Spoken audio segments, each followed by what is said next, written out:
Welcome to the fourth episode in a Legendarium series about the Roman Kingdom. In Part 4, A Realm of Gods and Spirits, we will talk about the religious life of the early Romans. By the dawn of the 7th century BC, Rome ruled a triangular swath of land at the junction of the Tiber and Anio rivers. Should a time traveler use a balloon, like a hero from a Jules Verne novel, what would they have seen as they traveled over the coastal plains of west-central Italy, where the first Romans lived? Firstly, they would note the relative lack of people. Fewer than 60 million people dwelled in the Mediterranean basin in that time, and fewer than 2.5 million lived in the Italian peninsula, fewer than the number living in modern-day Rome. Of those people, most dwelled in villages of fewer than 1,000 people, many of them much smaller. The largest and best connected cities tended to be further south, settled by Greek colonists from across the sea. Along the Tiber River, one would have seen dwellings on the defensible high ground provided by hills, within timber palisades enough to keep livestock in and bandits out. Farmers erected wattle and post houses. To make them, these early Italic farmers made walls from timber fences with roofs made from thatch.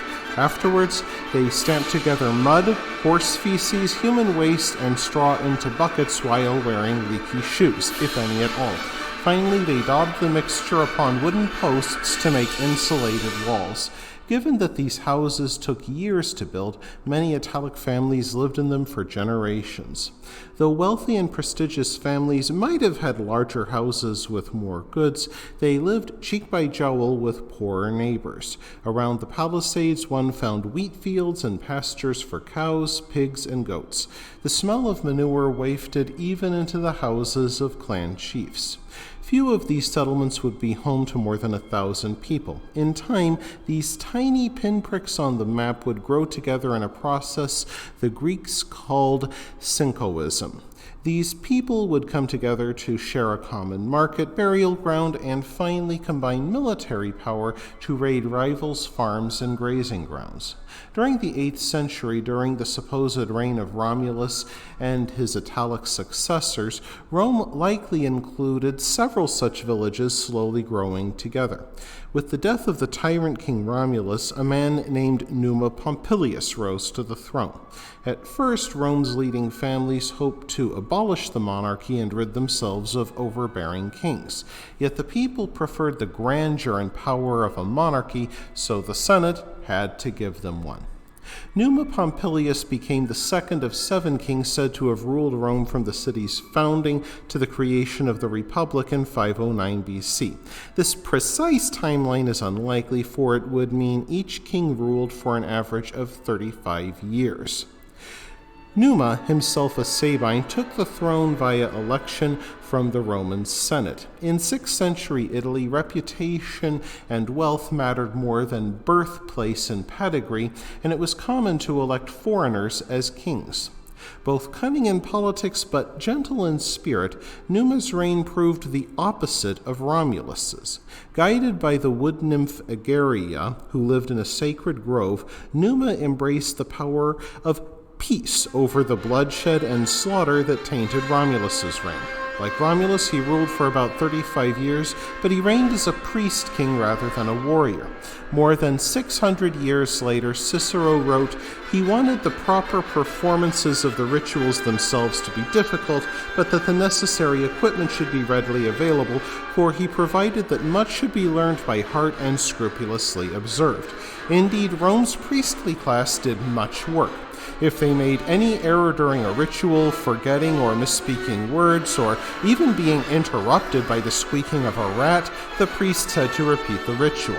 On one occasion, a priest conducted a sacrifice 30 times before he got it right. During that time, King Numa is also credited with founding the Order of the Vestal Virgins. Outside the oracle at Delphi, the Vestal Virgins may be the best known of ancient cults. Like much else in Rome, it had modest origins. To become a Vestal Virgin, a woman had to be unmarried and swear off relations with men for 30 years. Because the Romans expected them to dedicate all their time to the city and Vesta, they had to break off contact with their family during that 30-year service. Romans saw them as literally married to the city, so breaking their vows constituted a legal crime as well as sacrilege.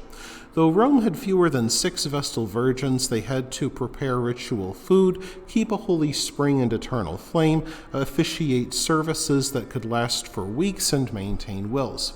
Since the blood of a Vestal Virgin could not be shed, the cult executed errant members by burying them alive. A later historian named Plutarch rightly noted that outside the gate of the Temple of Vesta, a little mound of earth stood from where so many Vestals had been buried.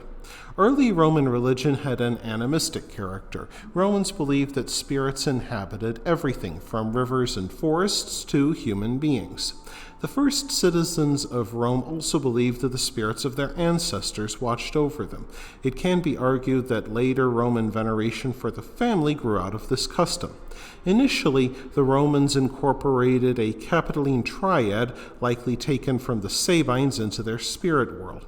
Firstly, Mars served as the god of war and the supposed father of Romulus and Remus. Quirinus, the deified Romulus, watched over the people of Rome. Lastly, Jupiter, the supreme god, reigned in heaven. Romans worshipped them along with the spirits at a small shrine on the Capitoline Hill. Jupiter became known as Jupiter Best and Greatest, or Jupiter Optimus Maximus in Latin. That wraps things up for this episode of the Legendarium. I hope you enjoyed it. If you did, press like. If you want to see more, press subscribe. And if you've got anything to say, let me know in the comments section. Thanks again for joining me, and I hope that you have a great rest of the day.